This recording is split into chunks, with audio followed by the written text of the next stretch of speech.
મોરબી જિલ્લાના જુદા જુદા ગ્રામ્ય વિસ્તારમાંથી ખાનગી કંપનીઓની હેવી વીજ લાઇન પસાર થાય છે, જેથી તેના વીજ પોલ ઊભા કરવા માટેની કામગીરી હાલમાં ચાલી રહી છે. જેના રાયસંગપર ગામ પાસે 765 કેવીની લાઇનના વીજ પોલનું કામ શરૂ કરી દેવાયું છે, જેનું કોઈ વળતર ન આપવામાં આવતા ખેડૂતોએ વિરોધ નોંધાવ્યો. કંડલા જામનગર હાઈવે ચક્કાજામ કરી દેતા વાહન ચાલકોને ભારે હાલાકીનો સામનો કરવો પડ્યો. ખેડૂતોએ ખેતરમાંથી વીજ પોલ માટેનો માલસામાન ઉપાડી લેવા માટેની તૈયારી દર્શાવી. જે અમારા ખેડૂત ખાતેદારમાં જે ટાવરનું કામ ચાલી રહ્યું છે તેમાં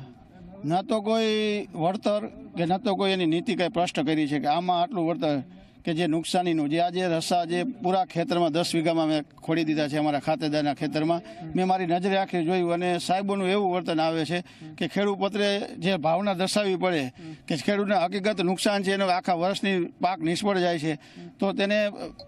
ખેડૂતોને આશ્વાસન આપી વિશ્વાસમાં લઈને અને પછી કામ ચાલુ